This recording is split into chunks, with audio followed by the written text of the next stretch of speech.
So, good morning, everybody. Good morning, all of you. Good morning, everyone. Welcome all of you to our master course on PSIR answer writing. Good morning, all the online students as well, all of you who have joined us. So, I'd like to request all the online students, please switch on your cameras. All of us who have joined on the Zoom link, please switch on your cameras, and also welcome to everybody who've joined us on YouTube as well.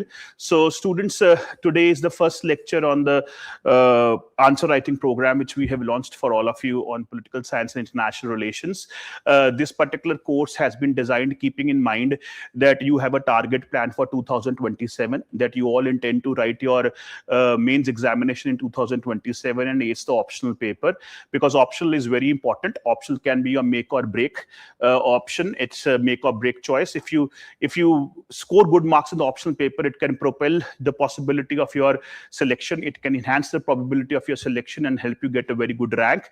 But if you're not able to score good marks in the optional, it can spoil your entire mains journey. It can really have a very detrimental impact on your eventual result as far as the civil service examination is concerned.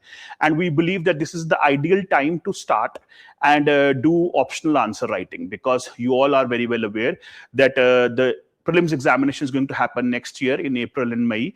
And right now you have good 6 months where you can devote towards your mains preparation, which also does not include just the optional preparation, but would also include your GS preparation also. These 6 months you can devote towards your GS mains answer writing, your essay practice, and also your optional answer writing.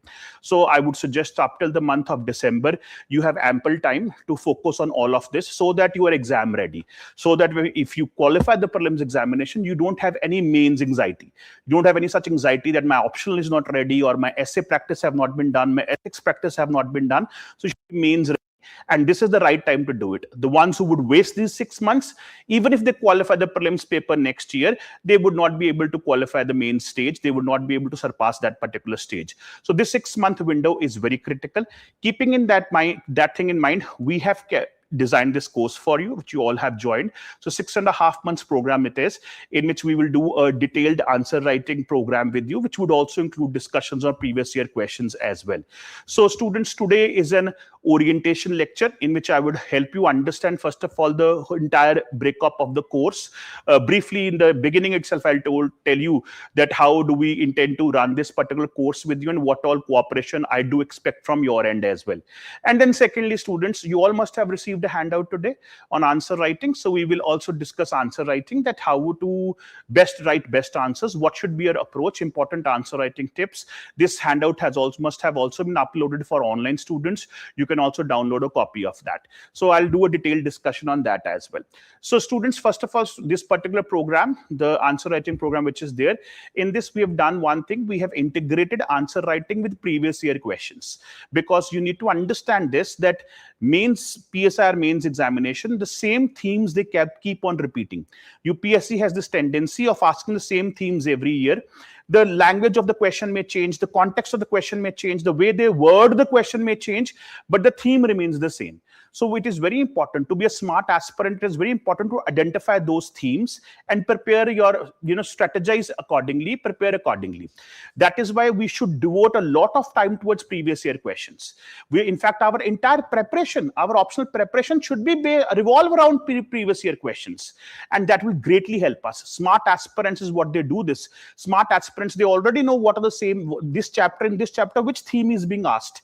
And on that particular theme, they would do some practice and they're already ready, and his same themes keep on repeating also. Also, by discussing PYQs, you get a kind of you get this knowledge and you get this hang that, what is UPSC's approach, what kind of questions they ask, what is their expectation, and that can also help you prepare accordingly and strategize accordingly. So therefore, it's very important to discuss PYQs. So every weekend, we will have a PYQ lecture.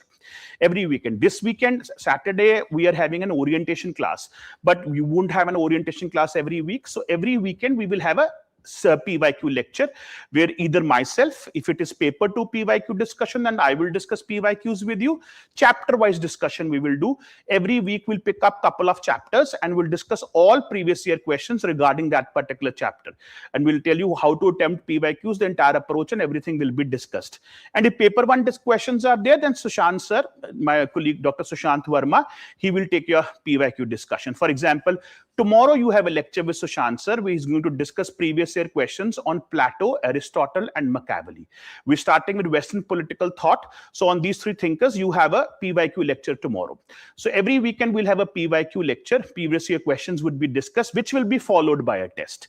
So every weekend you will have a test also. So there'll be around 16 to 17 weekly tests, themed-based tests, where different chapters will be picked up, chapters of the syllabus. For example, your first weekly test is in Plato, Aristotle, and Machiavelli, which is going to happen on Monday this week. This time, because we're having 3 lectures on trot because of the orientation class, that's why we're having it on Monday. Otherwise, it will happen on the weekend only.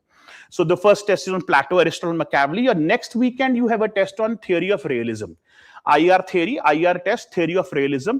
That will be the next test also. You should, so every week, in advance, we'll keep on telling you which chapters we are picking up and which will make sense to you also, so that there is a proper coherence of the topics, and chapter-wise weekly tests will be held. So this is what we're trying to do, integrating PYQs with the test. On the weekend, there'll be a previous year question discussion lecture, PYQ discussion lecture, followed by a test. So this, if you follow this entire thing throughout the length of the course, 2-3 things will happen. What will happen? A, your completion of syllabus. You will be within 6 months, you'll be able to thoroughly complete the syllabus, revise the syllabus if you follow this particular structure plan. Secondly, students, of course, answer writing, and you'll develop master skills of answer writing also. So you'll be able to cover all of this if you follow the entire structure. However, if you do not follow the plan which I'm sharing with you, then if you start procrastinating, then the course will not be able to help you. Then you are fooling yourself. So don't do that. Don't procrastinate. There's no point coming here, picking up the question paper and going back and writing it later. Or there is also no point watching recorded videos of PYQ discussions. I believe you're not all very busy. I think your foundation classes, all of you are over. You are now only in self-study mode. So I think you have ample time to attend the live PYQ discussion, so that you can engage with the teacher, you can interact with the teacher, you can ask all your doubts and queries also. And if you watch a recorded session, then you will not be able to engage with the teacher. You will not be able to ask your queries. And also, if you do not have the discipline of doing it, then then the results you will not be able to get desirable results. So I do expect from you that do not procrastinate. Attend all PYQ discussions, live sessions, attend them, and ask all queries and questions which you have. We'll make a Telegram group also for all of you. If you have any personal doubts and queries, you can seek an appointment from myself or my colleague, Dr. Sushant Verma, and we can meet you personally also and address your queries. And then write the test every weekend. It's not a very big difficult expectation from you. All we are doing is that we'll pick up a couple of chapters every week, and there'll be a test for that particular those chapters.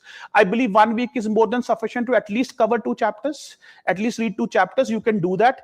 And even if you are not doing that, you are procrastinating that also, then you are fooling yourself again. So please don't do that. So we've kept it very simple for you. Entire syllabus test for all chapters will be held spread across 6 months. So which is it's a huge time frame. It's a very lengthy time frame. You can easily cope up with it, so you should not make any excuses. So the entire week you study those chapters, then attend the PYQ discussion, and then write the test. Do not procrastinate anything. Even though we will cooperate with you, if there's a medical emergency, some problem you had, we will allow you to write the test later also. We will help you. But that should be only in case of emergency. That should not become your routine. Otherwise, the course may not be able to help you. So this is one thing which you need to do. And then also, after the weekly test, every month we will also have a sectional test with you. In the sectional test, what we will do, we'll club 7 to 8 chapters, and a more lengthy test we will have, a 200 mark test, 250 mark test we will have with you. That will be a sectional test. That will happen once every month. And then we will also, everything will be followed up by FLTs as well, full length tests also. So that is how we will have these 22 tests with you, weekly tests, sectional tests, and the full length test, and also PYQ discussions. So that's how we intend to help you in this particular course. And I do believe that you will also all cooperate and attend each and every session very carefully and also benefit from this. Also, of course, I forgot to mention that whatever tests we have, the questions which are discussed, which were asked in the test, they would also be separately discussed with you, and model answers would also be provided for all the tests. So this is the breakup of the entire course, which I guess you already know also. You must have seen on the website or also in the workshop which we had with you last week. Now let's jump on to the main part. Let's start discussing answer writing now. How to approach PSIR answer writing, how to write best possible answers. So you all have this handout which you have received, everybody. So there's certain points here, certain tips here which I've given to you, that what you should follow to do best possible answer writing as far as PSIR is concerned. So let me start with that. So students, first of all, as far as answer writing is concerned, there are certain things which I'd like to clarify for all of you. You all many of you must be already aware, but still for the sake of clarity, I will clarify this. As far as the PSIR optional paper is concerned, in total, you will be given 28 questions. There are 28 questions in total in the optional paper, 28 in PSIR paper 1, 28 in PSIR paper 2. Out of these 28, you have to attempt 19 questions. So you'll be given choice, 19 questions you have to attempt out of 28 questions. So and these questions which you have to attempt, they are spread into 3 brackets. One is your short notes. Short notes are 10 marks each. As far as short notes is concerned, short notes are 10 marks each, and also word limit is specified, that is 150 words. 150 words, you cannot exceed the word limit. So within 150 words, you have to write a short note. So there are 10 short notes which you have to attempt. 10 short notes which you have to attempt, and I must tell you, as far as short notes is concerned, there is no choice. All the short notes asked in the examination is compulsory. The question paper is divided into 2 sections. Like you also know, your syllabus is divided into sections. PSIR paper 1 has 2 sections, section A, section B. PSIR paper 2 also has 2 sections, section A, section B. So your question paper is also divided into 2 sections, section A and section B. There'll be 5 short notes in section A, 5 short notes in section B. All the 10 short notes are compulsory. You don't have a choice here. And the word limit is also specified, 150 words. So you have to adhere to the word limit, and the marks, 10 marks each they are. Then apart from these 10 short notes, you have to attempt 9 more questions. Now these 9 questions, which are these questions? They are long answers, long questions, which are either worth 15 marks or 20 marks. As far as the long answers are concerned, they're either 15 or 20 marks. So this also you have to do. So you have to attempt 6 15 markers and 3 20 markers. 6 15 markers and 3 20 markers. So that is what you have to do. So in total, 19 questions. Here in these long answers, long questions, you have a choice. Here you are given a choice. You don't have a choice in the short notes. In the short notes, there is no choice. All 10 short notes are compulsory. But here in the long answers, which are either 15 marks each or 20 marks each, you have a choice. And here, out of the choice which is given to you, you have to attempt 9 questions.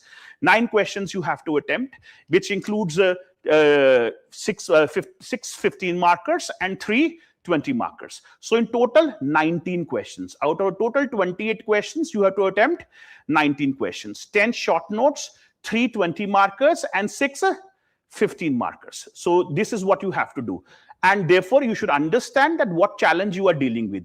You are dealing with a very daunting challenge. If you look at this challenge, you see you have 3 limits which you have to encounter. First is the time limit. Why the time limit? Because you have 3 hours, you have 180 minutes. In 180 minutes, you have to attempt these 19 questions. You have to attempt 19 questions in 180 minutes. And if you can do your maths, you can roughly see that for each question, you cannot devote more than 9.5 minutes. Or on the safer side, I would say 9 minutes only. So 9 minutes per question. Where also in short notes, you must devote less time. In long answers, you must devote More time, of course, as per the requirement of the question. So 19 questions, 180 minutes, roughly around 9 minutes per question. So therefore, you have this time limit which you have to adhere to. If you write irrelevant details in your answer, if you start writing what has not been asked, if you stop adhering to the word limit, you end up wasting time. And if you spend more time on certain questions, then certainly you will not be able to complete your paper. If you not be able to complete your papers, there is no need checking the result also. You have failed. You will not be able to succeed if you have not completed the paper. The first and the foremost priority is that you have to complete the paper. You have to complete the paper in the mains examination. If you leave questions unanswered, then students, you are already out of the race. It's very competitive. It's cutthroat competition. And you're already out of the race. For example, if you are not able to attempt 215 markers, that means you have left 30 marks. Now you will be evaluated from the remaining 220 marks. Now, do you think you will be able to compete with those students who have attempted the entire paper? You're already starting 30 marks short. So you will not be able to compete. So therefore, your first and foremost priority is that you have to complete the paper. And not to complete the paper, you have to keep this thing in mind that you are encountering a time limit, 180 minutes, 19 questions you have to attempt. So this you have to keep in mind. Second, students, the second limit which you have to adhere to is the space limit. And the third is the word limit. Space limit and word limit. Now, as far as the space limit is concerned, in the UPSC, I've told you earlier also, if you've attended my sessions, in the UPSC, the answer script which is given to you, the space limit for each and every question is defined. It's not like your college exam where you can keep on asking for extra sheets, and if you're not satisfied with your answer, you may cut down the answer and then you write PTO, please turn over, look at the other sheet or something like that. You take extra sheets and you attach with a thread and attach and give it to examiner. That is not happening in UPSC. In UPSC, you are given an answer script in which the question is printed on the top and you are given empty space to write the answer. In that given space, you have to write the answer. You will not get any extra sheet. You would not get any second opportunity if you have made a mistake.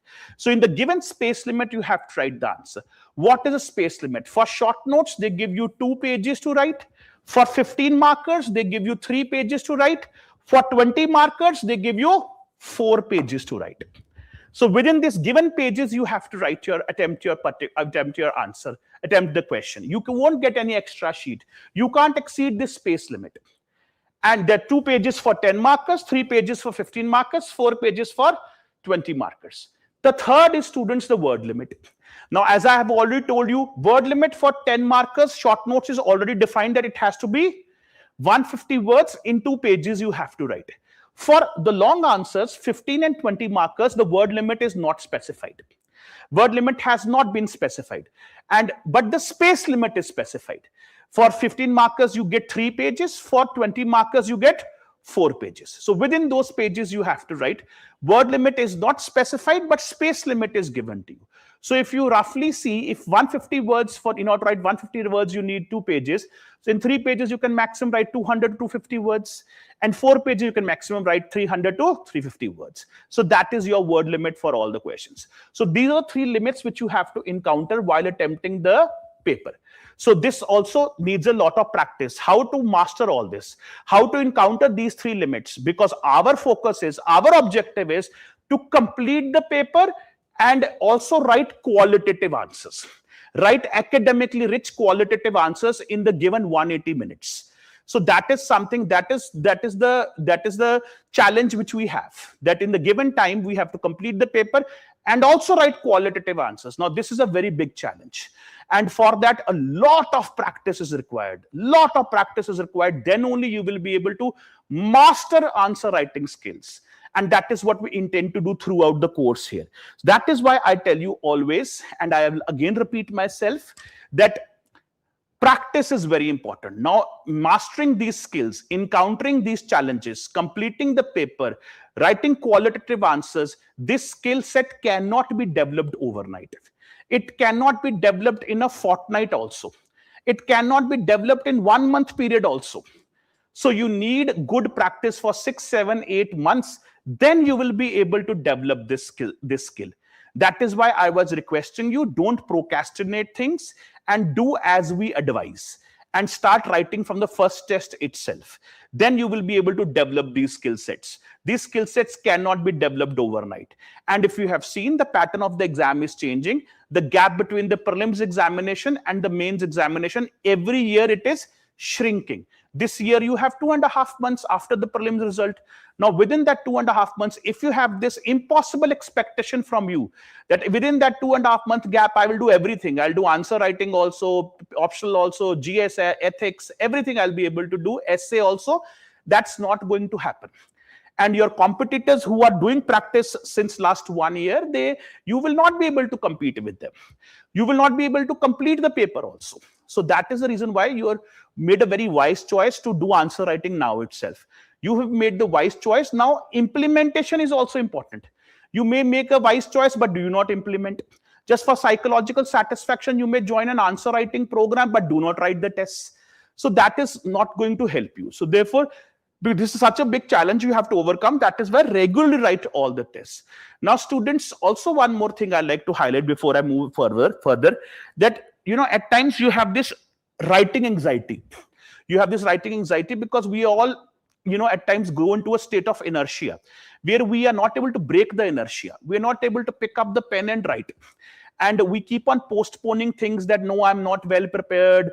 I haven't read. I haven't memorized the topics. Therefore, I cannot write. So don't do this. Break that inertia. Give your test. Give all your tests. And do not be afraid of making mistakes. Do not be afraid of making mistakes. Why do we join a test series program? We join a test series program to improve our answer writing skills. How will you improve? You will improve if you make mistakes. If you're scared to make mistakes, then how can you improve? So come write all the tests, make all the mistakes you can. Make all the possible mistakes you can. Write worst possible answers. Whenever you have a test in the day, during the day, wake up in the morning, tell yourself, today the goal of my life is that I'm going to write worst possible answers of my life. And with that goal, come to the examination hall and write answers. Okay, don't procrastinate. Don't be scared of making mistakes. If you will write bad answers, then only you will start improving. You will write bad answers. We will evaluate. We'll give our feedback. We'll tell you what mistakes you have made. Then you will stop making those mistakes from future tests onwards. That is why writing is important. Break that state of inertia. And also, writing is a process. It is also a process. You must not misunderstand this. I also keep on telling you, you have to write. A lot of selected candidates also must be telling you writing is very important. Many other teachers and mentors also must be telling you writing is very important. So at times we do one mistake because everybody is saying answer writing is very important. So therefore we tend to skip all the stages and go to the stage of writing first. And we start writing. No, that is not how you have to do it. Writing is a process. In order to write good answers and develop good answer writing skills, there are 3 stages to the process. Which are these 3 stages? The first stage is you have to read all your notes.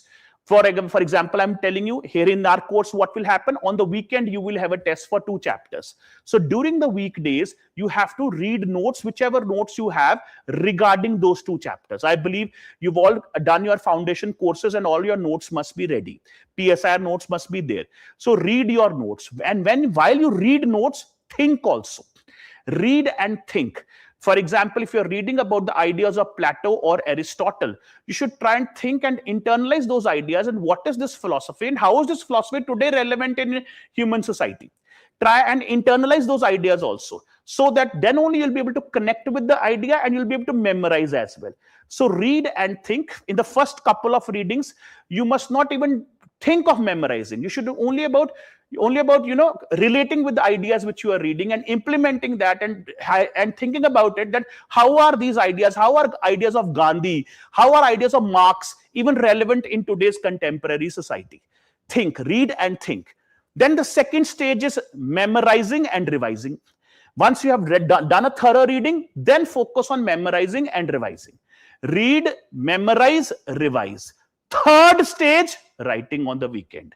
So it is a process. If you skip the first 2 stages, the third stage becomes meaningless. If you do not have the content to write, then what will you write?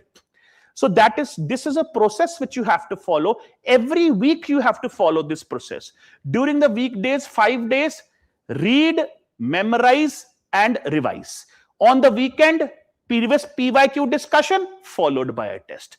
This you follow for all chapters. We will do it for you, and your entire syllabus you will be able to thoroughly revise and memorize, and answer writing would also be done, so you would be exam ready. This process you have to follow. Don't skip the first 2 stages. So that is what you have to do, and then only you will be able to master skills of answer writing and encounter these challenges. Now students, moving on and talking about what should be your approach while doing answer writing. So first of all, students, it is very important that when you read a question, you need to understand the requirement of the question. Understanding the requirement of the question is very important. It is a very common habit that students, they do not adhere to the requirement of the question.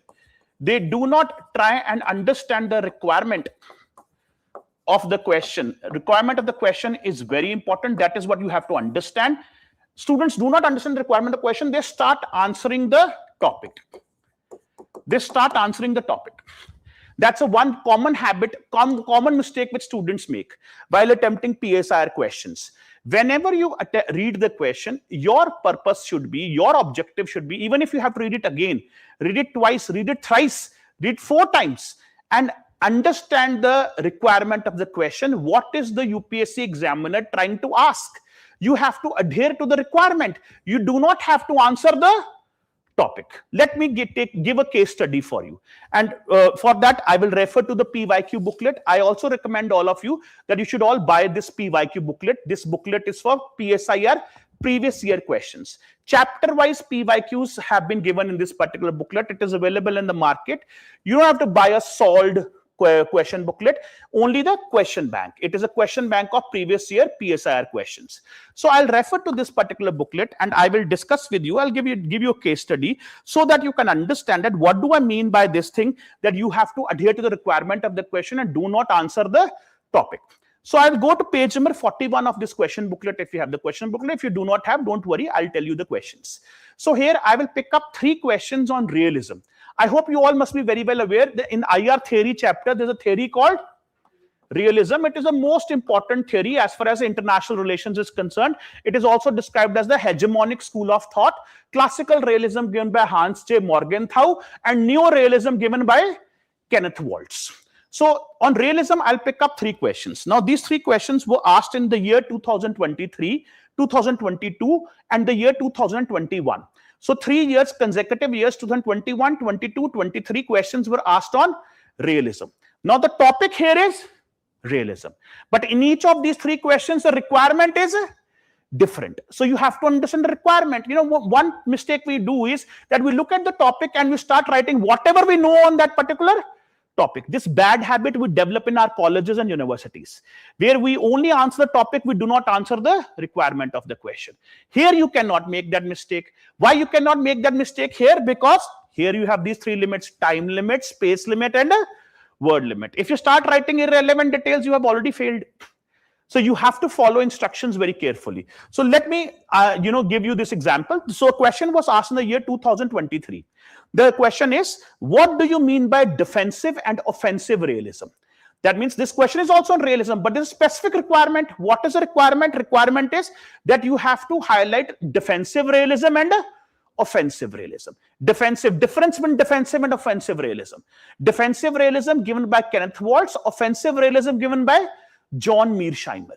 John Mearsheimer and Morgenthau both are offensive realists. They say states are power maximizers, whereas Kenneth Waltz says states are security maximizers. That is defensive realism. So question is, what do you mean by offensive and defensive realism? That means very simple question. You have to basically highlight what is the difference between defensive realism and offensive realism. Within realism also there are many different schools of thought. So this question is for 15 marks. That means you have given 3 pages. In 3 pages, you have to highlight this. So here the requirement is differentiate between defensive and offensive realism. Defensive and offensive realism. So what is defensive realism, offensive realism? How will you attempt this particular question? In this particular question, students, first of all, in the introductory paragraph, what will you do? In the introductory paragraph, you will highlight what is realism, how realism emerged, what are the main tenets of realism, what is realism's viewpoint on power, on security. You may even highlight the father of realism's viewpoint, Hans J.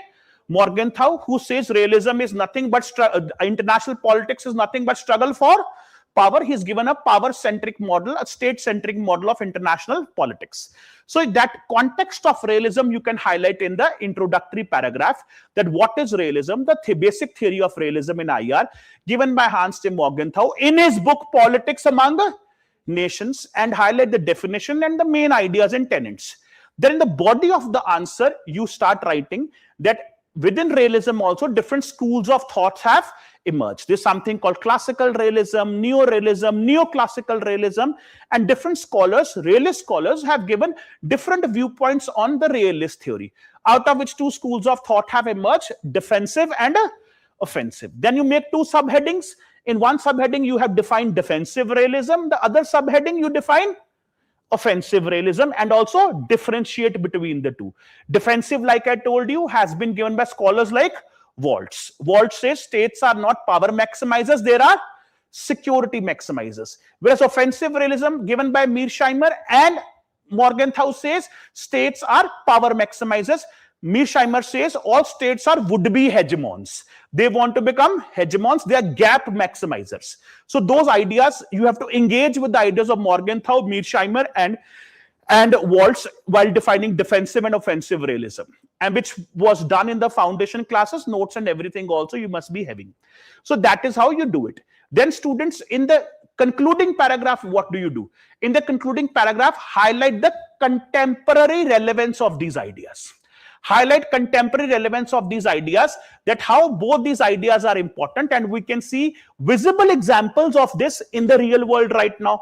For example, while highlighting contemporary relevance of defensive realism, you can give example of India's nuclear doctrine. Are you aware about India's nuclear doctrine? India's nuclear doctrine is based on which principle? NFU principle, no first use principle, which means India will never do the first strike. India will do a retaliatory strike. That means what is India's doctrine? India's doctrine is based on defensive realism. That means India's nuclear weapons are not for an offensive purpose, they are for a defensive purpose. We have said that in our doctrine itself. India will never do the first strike, and therefore we have developed second strike capability. We have developed nuclear triad capability, if you are aware. So India's nuclear doctrine is based on the logic of defensive realism. India has developed nuclear weapons for defensive purposes to ensure its national security, not for power maximization purposes. So that is what one example you can give. What example you can give when it comes to offensive realism? You can give example of politics of West Asia right now. Don't you think in West Asia, states like Iran and Israel are in competition of maximizing their power? Which has Iran also want to develop nuclear weapons, which is creating security dilemma for Arab countries and Israel, which has disturbed the balance of power in West Asia, which has resulted in a war-like situation. So you can give these examples, recent examples, contemporary examples, to highlight the relevance of these theories in your answers. That is what you can do in your concluding paragraphs. And students, this will give you edge over your competitors. The examiner tends to get very impressed if you're able to connect your theories with current examples. What is happening in West Asia today? In West Asia, a crisis is going on between US, Israel, and Iran. Don't you think, students, what is happening in West Asia today can be best described with the help of theory of realism? Don't you think you can use concepts like security dilemma, concepts like balance of power, concepts like power maximization to explain West Asia politics? Don't you think this desire, do you all know that Iran have a desire to develop nuclear weapons? Now, Iran's desire to develop nuclear weapons, Iran's nuclear weapons program is making Israel and Arab countries insecure. It is causing security dilemma. You know, security dilemma concept has been given by realism. If Iran develops nuclear weapons, there's a possibility BOP in Persian Gulf may get disturbed. And wars are fought to restore BOP. Now, this war is being fought where Israel and America have attacked Iran to make sure that Iran is not allowed to develop nuclear weapons to restore balance of power. They are all power-hungry states, Israel, Arab countries, Iran, and US. So you can use realist ideas to understand this. You can use offensive realism to understand this. So that's what you have to do. So here, the specific requirement of the question is your entire answer should be based on offensive realism and defensive realism, and relevant examples you should be giving. You have adhered to the requirement of the question. Now let's go on and let's discuss the second question. Question asked in 2022, what are realist prescriptions to the states to ensure their survival in an anarchical world? This is the question. What is the realist prescription to the states to ensure their survival in an anarchical world? Now here also the term realism is mentioned. What is the realist prescriptions to the states to ensure their survival in an anarchical world? Now realism says we are living in a world of anarchy. Now how do you ensure your national security in a world of anarchy? For that, what are realist prescriptions? That means the key word here is realist prescriptions. The key word, you have to underline that. There are two key words here. One is realist prescriptions, second is anarchical world. In anarchical world, what are realist prescriptions? So that means the requirement of the question here is to not write whatever you know on realism. The requirement of the question here is that you have to, it is clearly asked, what is the realist prescriptions? That means you have to only mention what are the methods suggested by realism for states to best protect their national security. What do you mean by prescription? When you go to a doctor with a ailment or a disease or some health problem, what do doctor do? Doctor diagnoses your disease, does the diagnosis, and then writes a prescription for you with a set of medicines, that these medicines, if you have, your health will improve. So okay, fine. So what is the problem here? Problem is also mentioned in the question, anarchical world. The problem is that we are living in a world of anarchy. Anarchy means the survival of the fittest, jungle raj. So in an anarchical world, how do you ensure national security? What is the realist prescription here? So here your entire answer should be structured on the basis of prescriptions given by realism to strengthen national security. What are prescriptions given by realism? There are three prescriptions given by realism, three methods suggested by realism, which can help protect national security of a state. Which are those three? First is balance of power. Very good, excellent. Second is nuclear deterrence. Third is diplomacy. These are three prescriptions which have been suggested by realist scholars, and even Morgenthau and Neo-Realist scholars have suggested this. BOP, nuclear deterrence, and diplomacy. These suggestions have been given, these prescriptions have been given, that you follow these, then you will be able to ensure national security in a world of anarchy. So that means in your here, the structure of the answer will now change. This question is also on realism. The introduction may remain the same. That means in the introduction, you will define what is realism and what is world of anarchy. You highlight the context, but the body of the answer will change. In the body of the answer, you will now write that in a world of anarchy, the realist scholars like Morgenthau and Waltz and Mearsheimer have given many suggestions to states so that they can best protect their national security, which are listed as follows. And then you can make three subheadings. One is BOP strategy, nuclear deterrence, and also role of diplomacy. Okay, and the most amount of importance is given to BOP and nuclear deterrence, which can be a very good method and strategy to ensure your national security. And BOP also has two methods. One is internal balancing, second is external balancing. It has been further improvised in the world, in a cobweb world, and now we also talk about asymmetrical balancing. We also talk about soft balancing, the idea given by T.V. Paul. If you remember Professor T.V. Paul, you have to highlight that. Nuclear deterrence, the ideas of scholars related to nuclear deterrence, Bernard, Brody, and so many of them have written on them. You highlight that. Then the role of diplomacy also, which is an art and skill or art and science of maintaining peaceful, friendly relations. That also you can highlight. So these are realist prescriptions which have been given to help states ensure their national security in a world of anarchy. It's also state-centric model. Realism is a state-centric model. Realism believes that the most important actor is the state actor. And state actor, as we've talked about security and survival, You also must highlight what is realist idea of security. Realist idea of security is that national security means security of the state. Security of the state. Whereas others disagree. Liberals, they disagree. Liberals, they say we should also focus on human security. But whereas realists focus only on state security, traditional idea of security, that also you must highlight. That you can highlight in your concluding paragraphs. The state realist idea of security and survival. So that is how here what you write has changed. It's completely changed as compared to the previous question. Then I go to the next question, which is also on realism, which was asked in the year 2021, which says discuss the emergence of Neo-Realism and its basic tenets. Discuss the emergence of Neo-Realism and its basic tenets. That means the keyword here is Neo-Realism and basic tenets. Very simple question. So here you will talk about how classical realism was followed by Neo-Realism. In the introductory paragraph, you highlight how classical realism idea was given by Hans J. Morgenthau in his book Politics Among Nations, where international politics was described as struggle for power.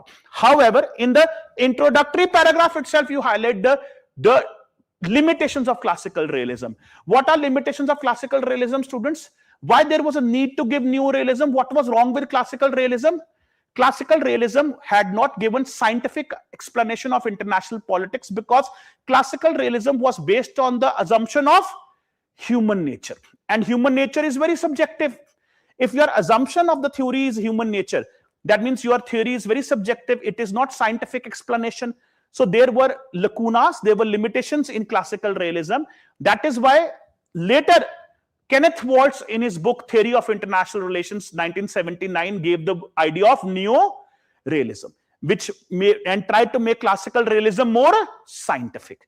This is the context which you can highlight in your introductory paragraph. In introductory paragraph, you defined what is classical realism, what is wrong with classical realism, and that is why there's a need to improve classical realism, make it more scientific. That is why Kenneth Waltz came up with the idea of Neo-Realism, which is also known as structural realism or scientific realism.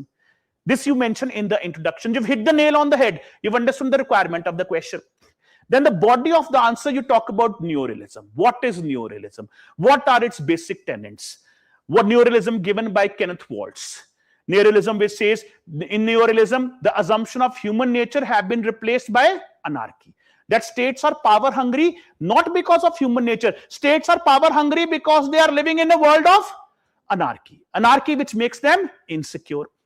And there are certain consequences of anarchy. Which are those consequences and implications of anarchy? That we are living in a self-help world. States, they experience security dilemma. States, they believe in relative gains and not in absolute gains, because of which power struggle takes place. Then offensive realism, defensive realism, that also you can explain. So that is how Neo-Realism and its basic tenets you have to highlight in the body of the answer.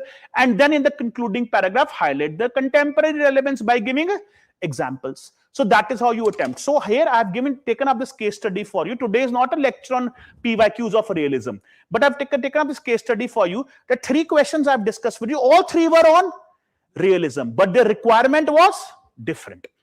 In one question on realism, the requirement was to differentiate between offensive and defensive realism. Second question was on prescriptions of realism. Third question was on emergence of Neo-Realism. So that's what you have to do, students, in the exam. In the exam, don't make this childish mistake. You don't have to answer the topic. You have to answer the requirement of the question. If you're not able to understand the requirement of the question, students, half battle is already lost. Half battle is already lost if we are not able to understand the requirement of the question. That is very important.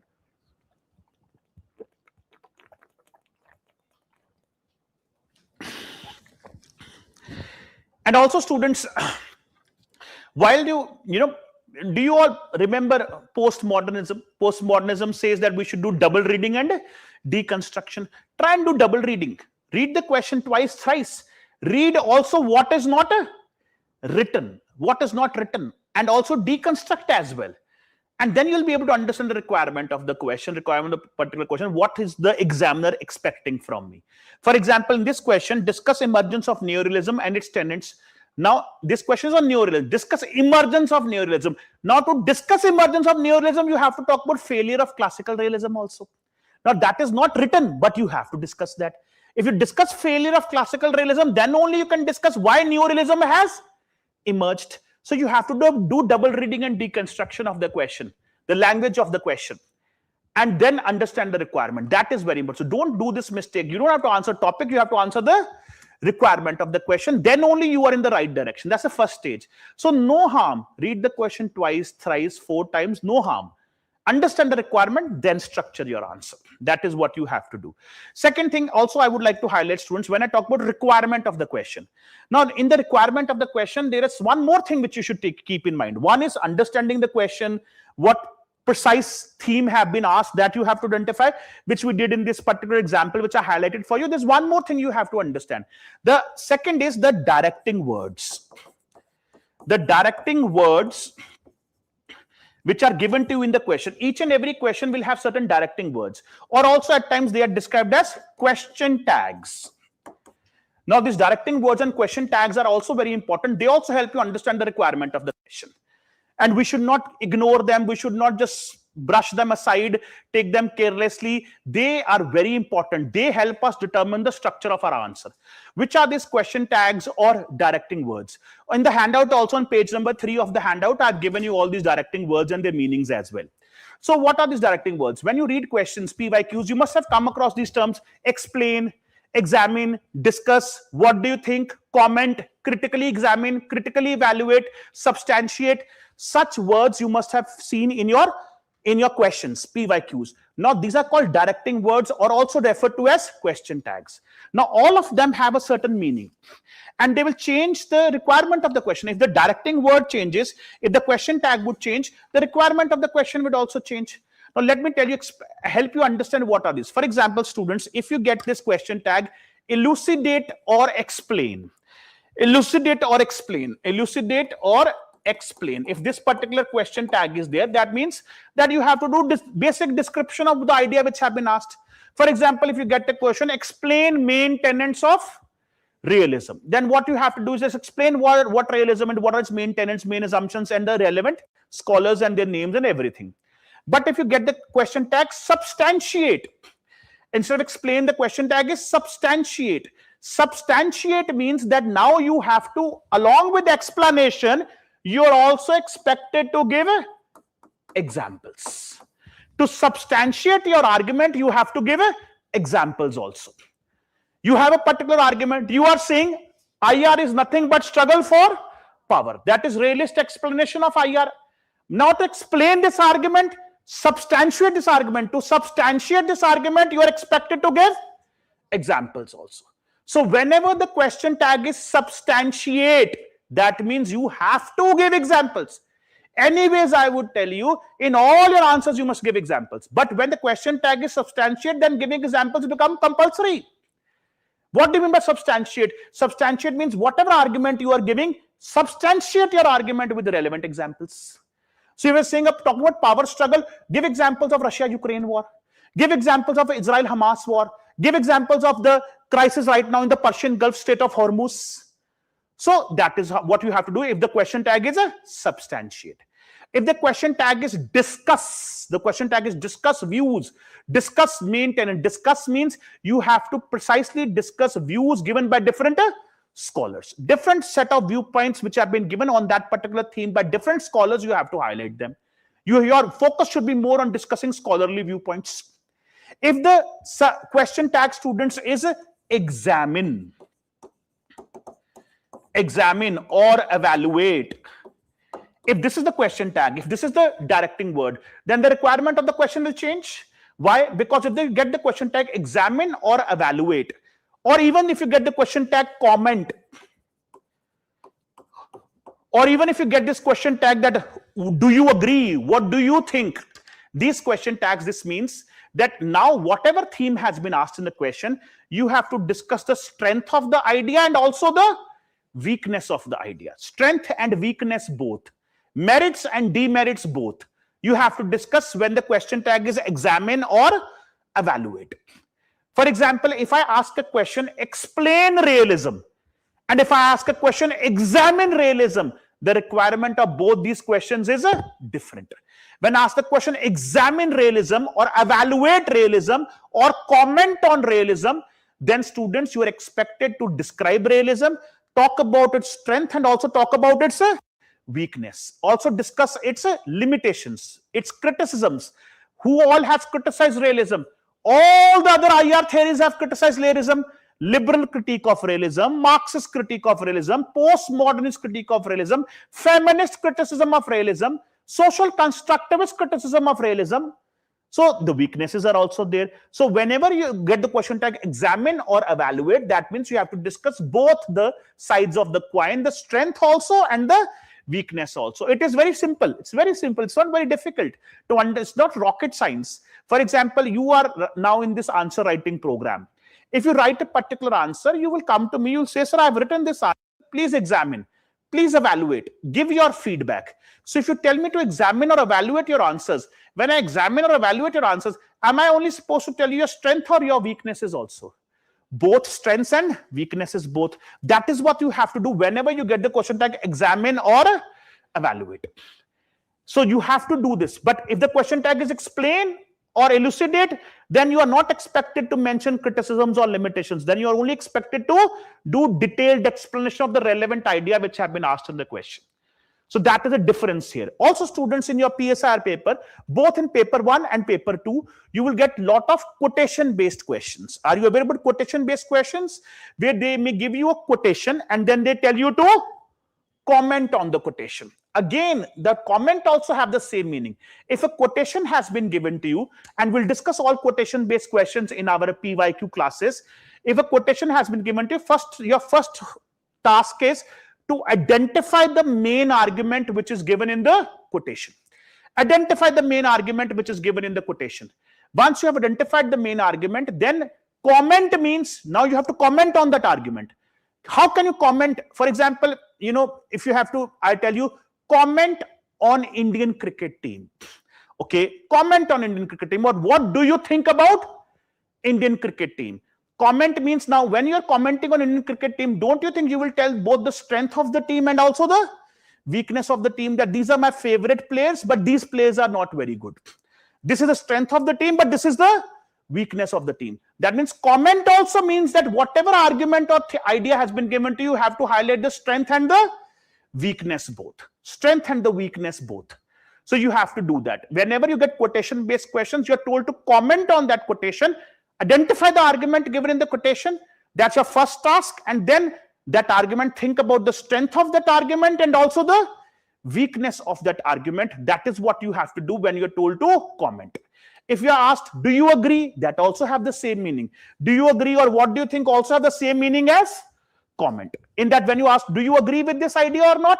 Again, you have to highlight the strength and the weakness of that particular idea. And if you agree with the idea, then why do you agree? And if you disagree, then why do you disagree with that idea? That also you have to mention. And also, students, don't do this particular mistake. One more thing I like to highlight for all of you: never write in first person. Never write in first person. For example, at times this happens, and I always tell my students that when you get such questions, do you agree with the state-centric model given by realism? So the moment you read the question tag, do you agree? You tend to develop this misunderstanding that UPSC is now interested in my viewpoint. So I should make my theory, Iqbal theory on IR. Now I'll give my own theory. My viewpoint have been asked. No, तुमसे कोई interest नहीं है तुम्हारी theory में उनको.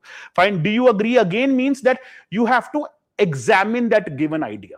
Whether that idea, what is the strength of the idea and the weakness. If you agree, then give reasons. If you disagree, then give reasons. And you will give reasons by using the views of the scholars and give relevant examples. And don't write in this first tense or this first person, according to me, I think this is what should happen. Don't, never, ever do this. This sounds very amateurish.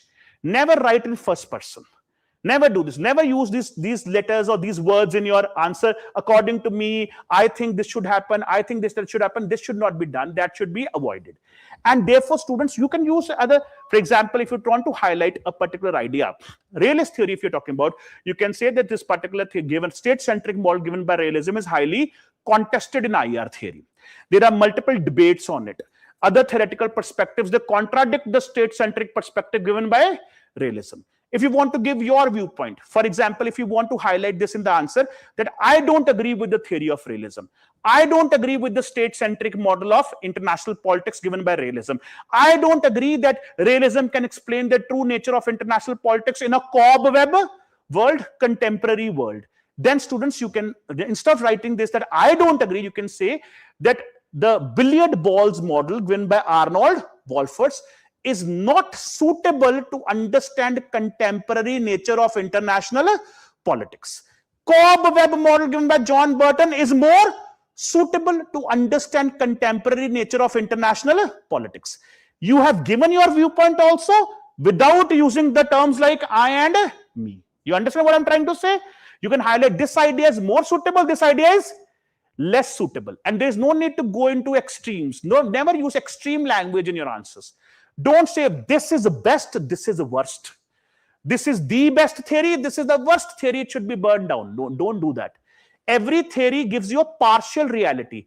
It gives you a partial truth. It may be partially right and partially wrong also. So therefore, you need to understand that every theoretical perspective has some merit.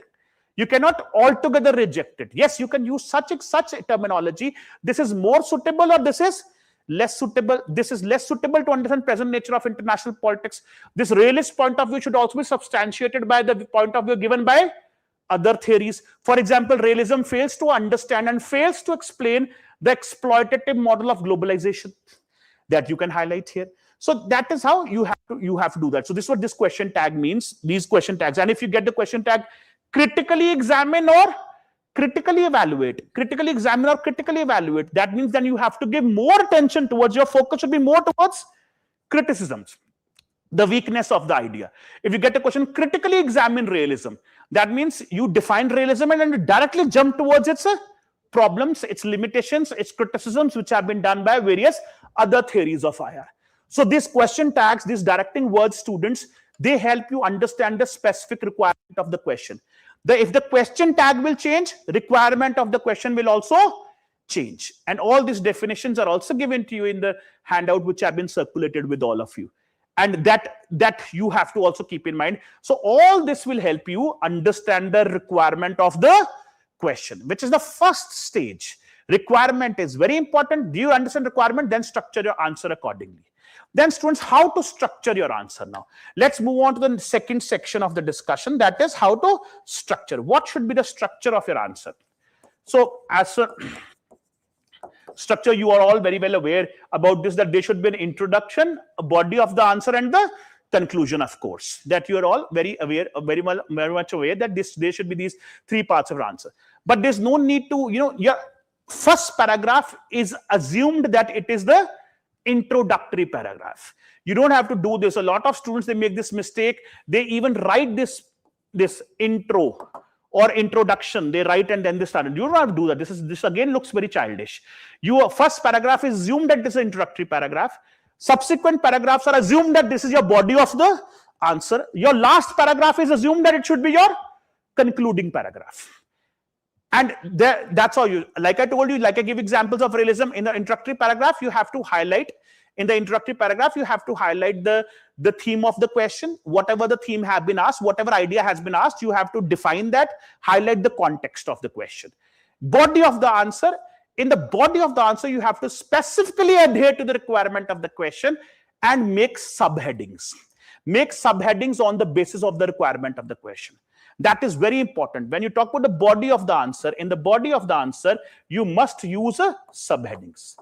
And also underline these subheadings. Underline the subheadings also. If you make subheadings as per the requirement of the question, just by having a cursory look, the examiner is able to understand that you have taken the right approach. The examiner develops a bias in favor of you just by looking at the subheadings. Subheadings can give an idea to the examiner that you have understood the requirement and you have taken the right approach. For example, students, if I go back to this same example which I was discussing with you, the question on prescriptions of realism. In the question prescriptions of realism, if you make three subheadings, balance of power, nuclear deterrence, and diplomacy. If these three subheadings are there in the body of your answer, just by reading the subheadings, the examiner will develop a bias in your favor. The examiner will understand that you have understood the specific requirement of the question and you have taken the right approach. And the first impression is the last impression. And with that positive mindset, examiner will evaluate your answer, and the probability of you getting good marks will increase.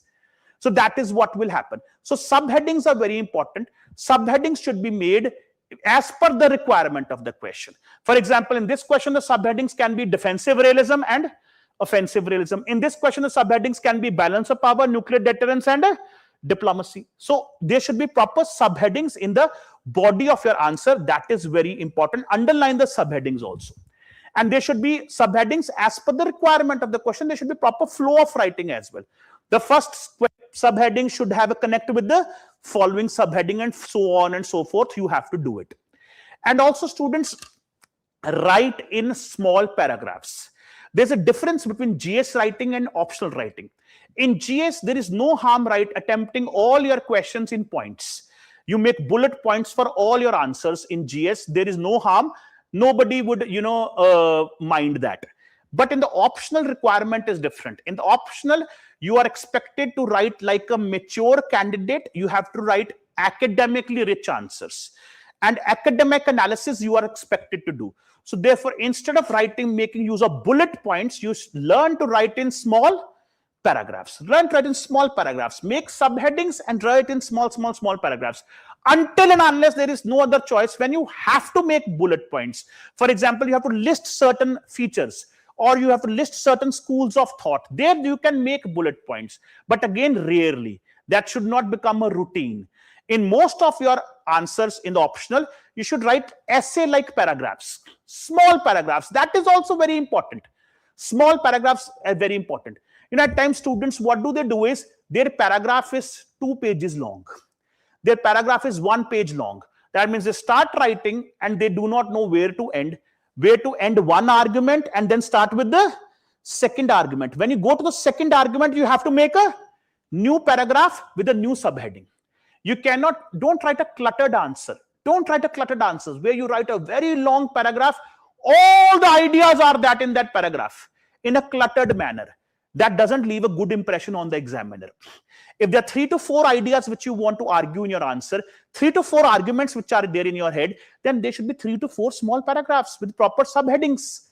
And that will give you an edge over your competitors. That is also very important. Small paragraphs, learn to write in that. That is how you attempt. And also understanding and body of the answer, make proper subheadings with proper underlining is also very important. That is what you must be doing. Also, students, one more thing which I like to highlight, and the concluding paragraph, of course, as far as conclusion is concerned, I have already highlighted what should you do in conclusion. As far as the conclusion is concerned, students, in the concluding paragraph, you can do 2-3 things. What you can do, again, as per the requirement of the question.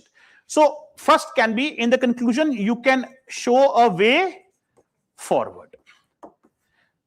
Way forward. Now, what do you mean way forward? Way forward means it's a constructive conclusion where you are giving suggestions to overcome certain challenges. For example, if you get a question, critically examine India-China relations in the context of power struggle going on in Indo-Pacific. If such a question is given, critically examine India-China relations or Sino-India relations, then in the entire body of the answer, what are you going to do? You're going to, because the question tag is critically examine. Therefore, in the body of the answer, you will highlight all the problems which are there in India-China relationship. They have a border dispute with each other. They are engaged in a power tussle against each other. They are engaged in a power tussle in the region called Indo-Pacific. So these problems are there. Also, China is a would-be hegemon. China is trying to indulge in salami slicing. Are you aware about salami slicing approach of China? China is also trying to do BRI, Belt and Road Initiative investments being made in India's neighboring countries, encircling India in the Indian Ocean, which is described as string of pearls. India's strategy is necklace of diamonds. There are many points where India, China disagree, and you can highlight all of that in your answer. The problems of the relationship critically examine. But in the conclusion here, you are as a civil service aspirant, you need to understand one thing. A civil services aspirant should have one quality. What is that quality? A problem-solving mindset. A problem-solving mindset must reflect in your answers, because that is the life of a bureaucrat. A bureaucrat throughout his career or her career will encounter so many challenges on a daily basis and must have a problem-solving mindset.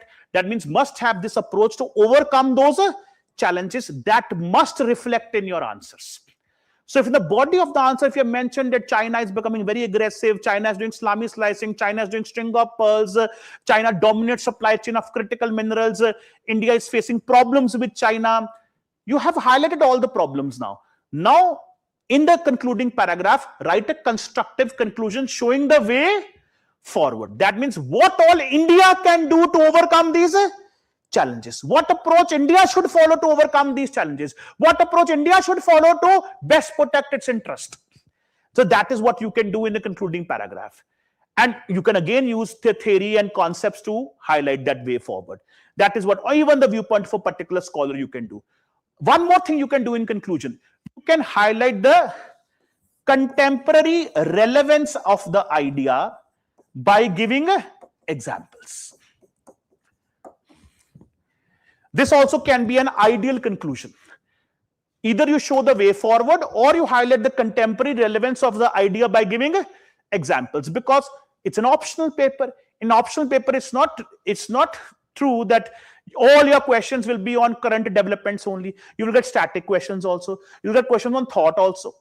You will get questions on Gandhi and, Aurobindo and Plato and Aristotle and Marx and Hannah Arendt and all these Western political thought, Indian political thought. You will also get questions on ideologies. Are you aware of a chapter of ideologies in paper 1? You'll also get questions on IR theories, IR concepts. So you get such questions on theories and concepts also. Whenever you get questions on thought, theory or concepts, then in the concluding paragraph, always and always make it a thumb rule. Whenever you get a question on theory, thought or concepts, then in the concluding paragraph, highlight the contemporary relevance of that particular idea by giving relevant examples and also by quoting relevant scholars and experts. That is what you should do whenever you get questions on theory, thought and concepts. That should be your thumb rule. Whenever you're getting questions on current developments, current challenges which India is facing or Indian politics is facing, then you can end by answer by showing the ideal way forward. So that is what you should do in your concluding paragraphs. Never write destructive conclusions. Never end on this note that nothing can happen. India can never protect its national interests. China is too powerful for India. Whatever we may do, it will never make any difference. Don't be so pessimistic. That pessimism must not reflect in your answers. You are would-be civil servants. If you are so pessimistic, then why join civil service? Why become a civil servant? They don't want such people. UPSC doesn't want such people who are hopeless about the future of the nation. There should be, in your answers, a lot of passion, zeal, and hope must reflect. Only a foolish person would like to stay oblivious of challenges. You must know the challenges of your country, whether as far as domestic politics is concerned or international politics is concerned, foreign policy is concerned. You must know the challenges. But you should also have the suggestions to overcome those challenges. That also must reflect in your answers, that these are our problems, but we can overcome these problems. India can become Viksit Bharat by 2047 by following this approach. That hope and that passion must reflect in your answers. Constructive mindset must reflect in your answers. Problem-solving mindset must reflect in your answers. If your thinking is that we are at a position where nothing can improve in our country, nothing can happen, we cannot overcome any problem, problems will persist and no positive change will happen in our country, then if that pessimism, you're full of such pessimism, then they do not want such civil servants. They want people, intelligent people who are aware about the problems of the country, but also have suggestions to overcome those problems and challenges, who have a positive outlook. And that passion and that zeal to serve your nation, to help your nation succeed, must reflect in your answers also. Always write what is in national interest. Always write what is in national interest. Don't give destructive suggestions. Don't make such arguments which are not in national interest. Keep national interest always in mind while speaking also and while writing as well. So that is why I'm saying write constructive conclusions. So these can be your concluding paragraphs. So introduction, you highlight the theme of the question, the context of the question, body of the answer, you make subheadings as per the requirement of the question, conclusion, either way forward or contemporary relevance using examples. This structure you have to make. Now students, one more point you need to understand, that while writing PSIR answers, what should be, now if I talk about the content, what should be the content of the answer? So if I talk about the content of the PSIR answer, specifically I'm talking about PSIR answers. In the content, there are 2 to 3 ingredients which are compulsorily should be included. Because the requirement here, earlier also I mentioned this to you, requirement here in the optional paper is to write academically rich answers. You don't have to do just factual analysis, you have to do academic analysis. The expectation of UPSC is that if you're attempting a particular optional paper, then you must have knowledge, the same knowledge which an honors student have. You know, there's a BA course and there's a BA honors course. So if you're a PSIR optional student, that means you must do the academic analysis at the level of BA honors course. So that is what you need to do in your optional paper.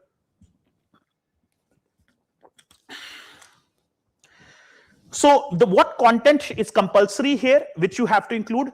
First of all, like I have been doing in the examples, always try and include the use of theories and concepts in your PSIR answer. Always do that. Try and include the use of theories and concepts in PSIR answer to make it academically rich. That is called academic analysis. For example, I have given you, for example, if you get a question on the ongoing crisis in the Persian Gulf, if you get a question on the war going on between USA and Iran, you have to analyze that. If the question is that regarding that, then which theory you can use or which IR concepts you can use to examine this particular war going on in Persian Gulf? Any ideas you have? Anybody sitting here? Which theory can best help you explain what is happening in Persian Gulf right now? Theory of realism. Theory of realism. Don't you think a power struggle is taking place? So theory of realism, the idea of offensive realism, the idea of security dilemma, idea of balance of power. You can use BOP idea, you can use security dilemma idea, you can use a power struggle model given by realism to understand the ongoing war and the crisis in the Persian Gulf. Why do you agree with me that the entire crisis which is going on in Persian Gulf in West Asia right now, everything is basically revolving around oil supply? Basically, all these nations, whether it is America or Arab countries or Iran, they want to control the oil supply of the Persian Gulf. And what is oil and gas? Oil and gas are resources. Whichever country would have control over these resources, that country will become more powerful. So basically, everybody is engaged in a power struggle. And the geography is such, geopolitics is such, that the entire oil and gas trade of the Persian Gulf, it goes through this narrow strait called Strait of Hormuz. Now, whichever country will control Strait of Hormuz will control the oil trade of this region and therefore will become more powerful. Iran also wants to control. US also wants to control. So it's power struggle. That's what Morgenthau said. IR is all about for power. Theory of realism, power maximization, offensive realism. And also, like I told you already, that the desire of Iran to develop nuclear weapons is making other nations insecure. A security dilemma has emerged. Security dilemma situation, Arab world is getting insecure. Israel is getting insecure.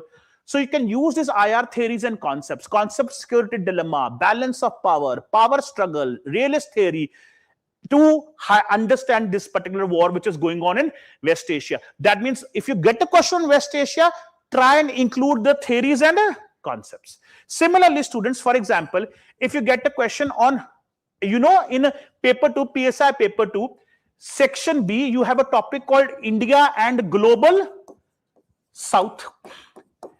India and Global South, this topic is mentioned in PSI paper 2, section B.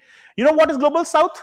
Global South are the developing countries of the world, post-colonial states of the world, which have suffered centuries of colonial exploitation, and now they are trying to overcome their developmental challenges. They are poor and developing countries of the world.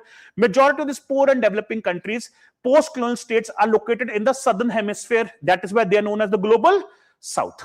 Now, India is the champion of the Global South. India has always tried to play a leadership role among the Global South.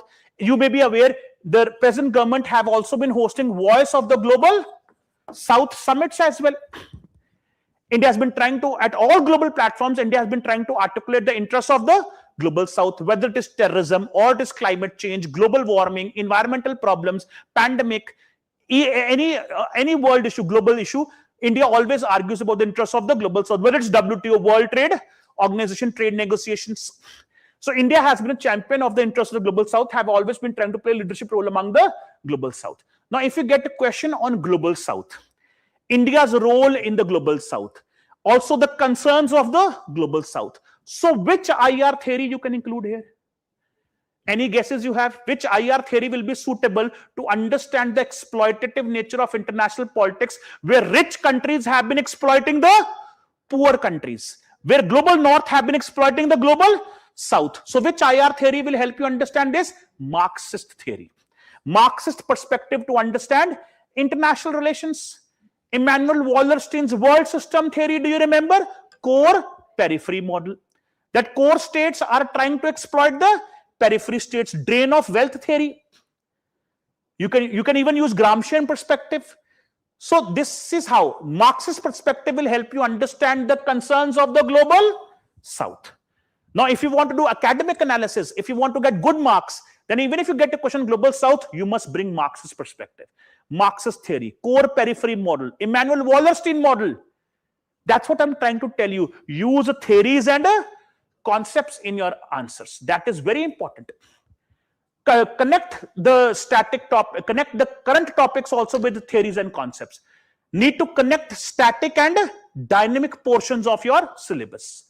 For example, if you get a question, students, on the ongoing political crisis which have unfolded in our neighboring countries like Nepal and Bangladesh. Are you aware about the political problems which have happened in Nepal and Bangladesh in recent past?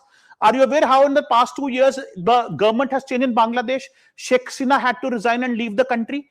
And then Nepal, do you remember last year Gen Z protest? Gen Z protests happened, because of which the government was changed and new elections happened. So this political crisis which have happened in our neighboring countries, this is a crisis of democracy. Now to explain this, if the same question comes in the GS paper, you only explain why Gen Z protest happened, why political unrest happened in Bangladesh. You give reasons and impact on India. But if the same question asked in PSIR, use concepts. Which concepts? Use the concept democratic backlash, democratic backsliding, which are relevant with respect to PSIR to paper 2 theories and concepts, to understand what has happened in Nepal and what has happened in Bangladesh. So that is how you do it. So you need to bring in these concepts. You need to, for example, students, if you get a question on India's political system, PSIR paper 1, section B, Indian political system. And there's a question on India's political system and how India's political system is encountering certain problems. That is where you can bring in concepts. Which concepts? Concept of prismatic society given by F.W. Riggs. Are you able to give concept of prismatic society given by Riggs? The concept of overdeveloped state given by Hamza Alavi. So these concepts have been given. Development syndrome, political decay. Many these concepts we study in comparative politics. These are concepts given by Huntington, F.W. Riggs, Hamza Alavi. These scholars have given concepts to understand developing countries, politics of developing countries. And these concepts you can use to highlight Indian politics, highlight challenges of Indian politics, highlight challenges of Indian political system. For example, if you're talking about the pressure groups, role of pressure groups on Indian politics, then you can use the differentiation of pressure groups which have been given by Gabriel, Almond, and Powell. There are different types of pressure groups which have been highlighted. There are anomic pressure groups, associational, non-associational, pseudo pressure groups. You can use all of that. Political culture approach has been by Sidney Verba and Almond. If you're aware, you may be aware about these cultures: subject culture, participant culture, parochial culture, civic culture. All these ideas you can use, these concepts and theories you can use to understand Indian political system. Because what is India? Do you agree India is a developing country? India is a developing country which is growing at a very fast pace, but we are still a developing country. We are a semi-periphery state. If you use Immanuel Wallerstein's world system theory, you can categorize India as a semi-periphery state. So these Indian political system is encountering the same problems that developing countries have encountered all over the world. And you can use concepts of comparative politics to highlight that. You can use Immanuel Wallerstein's world system theory to highlight that India was a periphery state which now has become a semi-periphery state and has an aspiration to become a core state. That means you can use all these IR theories and concepts to highlight, to make your answers academically rich answers, whether it's PSIR paper 1 or paper 2. And all these ideas you can use. So that is how you do it. That is how you can bring in, for example, if you talk about contemporary world, how in contemporary world the politics of the world has changed. You can highlight how the world has changed from billiard balls model to cobweb model, or how the world has changed into a complex interdependence model, or how we today are living in a 3D chessboard model given by Joseph Nye, complex interdependence model given by Robert Cohen and Joseph Nye, then cobweb model given by John Burton. So these IR concepts and theories you have to use to make your answers academically rich. That is very important. That is why the initial test which we are having, the initial IR test, and both paper 1 and paper 2 tests initially, which we will have for the next first couple of months, they will be only on theory, thought, and concepts. Western political thought, Indian political thought, IR theories, and IR concepts. These will be the chapters initially which we are going to pick up to hold the initial test in the first couple of months, because this is the core of your syllabus. This is the core of your syllabus. If you're not well versed with theories and concepts, then you cannot write academically rich answers. Then you cannot write PSIR answers. These are like your tools. These are like your tools to write PSIR answer, theories and concepts. And if you do not know theories and concepts, you cannot write PSIR answers. Then you'll write GS-like answers, factual answers, which is not the requirement. So this first couple of months will be very crucial for you in the answer writing program. You do thorough revision of all theories and concepts. And I must tell you, students, many of you, not all of you, but many of you may not have conceptual clarity, may not be very well thorough with we may not have very good understanding of theories and thought. Then when you read them, you have problems, you can come and talk to us. You can come and meet me and meet Sushant sir, and whatever problems you have understanding theories and concepts, you can clarify that also. That personally also will help you.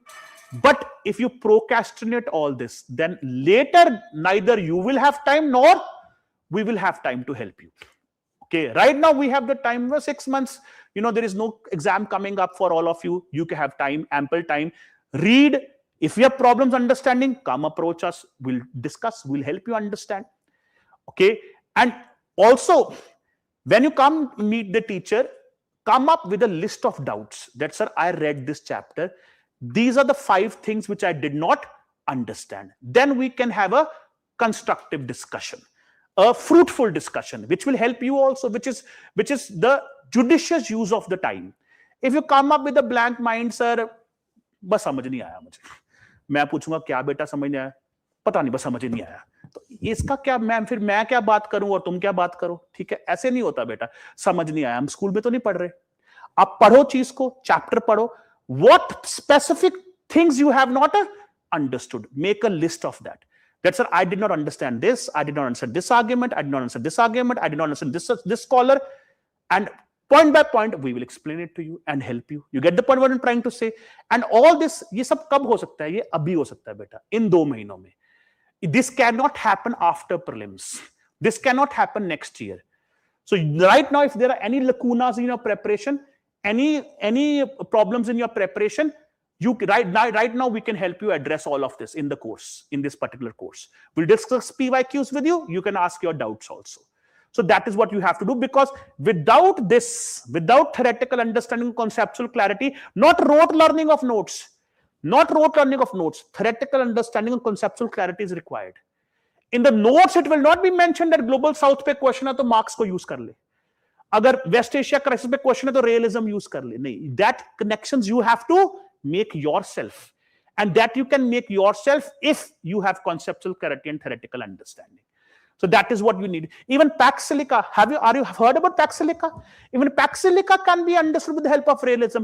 Do you agree Pax Silica represents struggle for power? What is Pax Silica? America wants to counter the dominance of China in supply chain of critical minerals. Whichever country will dominate supply chain of critical minerals will become more powerful in the future, because we are transitioning towards green energy. So therefore, Pax Silica also represents struggle for power. IR theory, realism. Again, now this connect you can make if you have theoretical understanding and a conceptual clarity. And the students who are able to make this connect in the answers, they are the ones, I repeat myself, they are the ones who get 300 plus in the optional. यही चाहिए 300 cross करने के लिए. Otherwise rote learning वाले notes वाले answers तो सब लिख के आएंगे, रटा रटाया नोट से जो पढ़ा लिख दिया. But the ones who are able to connect topics, paper 1, paper 2, theory and thought, current topic with theory, they are the ones who were able to impress the examiners. They stand out and they get best possible score. So that is what you need to do here. That is the requirement here.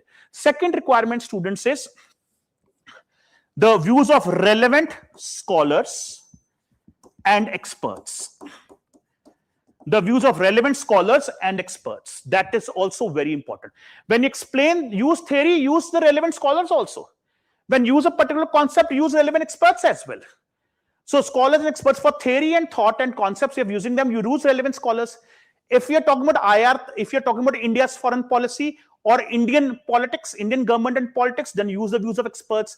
For example, while reading newspapers, also you must be coming across views of experts on Indian foreign policy. For example, C. Raja Mohan, Happy Mohan Jacob, Sham Saran, Mr. Narayanan, all these people, they keep on writing on Indian foreign policy in the newspapers. They fall in the category of experts. What is the difference? ये भी आपको पता होना चाहिए बेटा. What is the difference between a scholar and an expert? A scholar is a person who has done scholarly academic work and have proposed certain theories and concepts. Morgenthau is a scholar. Kenneth Waltz is a scholar. Mearsheimer is a scholar. John Burton is a scholar. Robert Cohen is a scholar. Immanuel Wallerstein is a scholar, because they have done academic research and they have given theories and concepts. They have coined theories and concepts. And who is an expert? An expert is a person who has expertise in a particular field.